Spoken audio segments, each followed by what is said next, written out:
আজকে আমি কথা বলবো কলাম ঢালাইয়ের পরে আপনাদের কোন গুরুত্বপূর্ণ কাজটি করতে হবে, আর যদি না করেন তাহলে কি কি সমস্যা হতে পারে। কলাম ঢালাই শেষ করার সাথে সাথে রড পরিষ্কার করে ফেলতে হবে।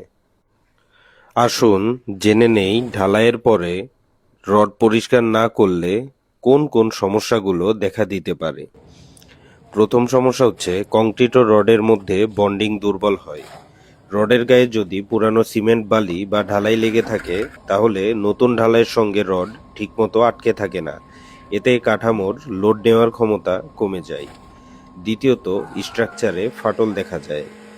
দুর্বল বন্ডিংয়ের কারণে স্ট্রাকচারে চাপ পড়লে সেখানে ফাটল দেখা দিতে পারে। ভবিষ্যতে এই ফাটল বড় ধরনের ক্ষতির কারণ হতে পারে। এছাড়া ভূমিকম্প বা কম্পনে ভবন ভেঙে পড়তে পারে।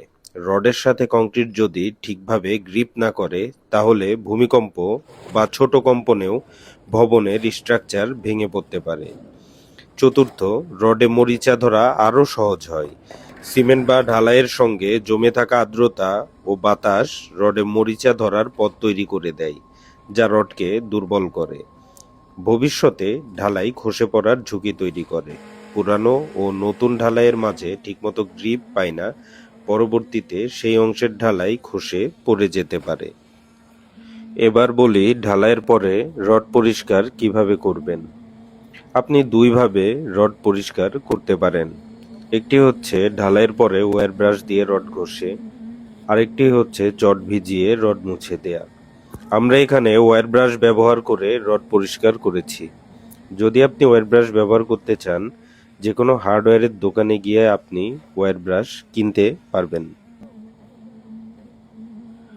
আশা করি আপনাদের ভবনগুলোতে এখন থেকে কলাম ঢালাইয়ের পরে এই ব্যাপারে সর্বোচ্চ সতর্ক থাকবেন এবং কাজের গুণগত মান নিশ্চিত করবেন।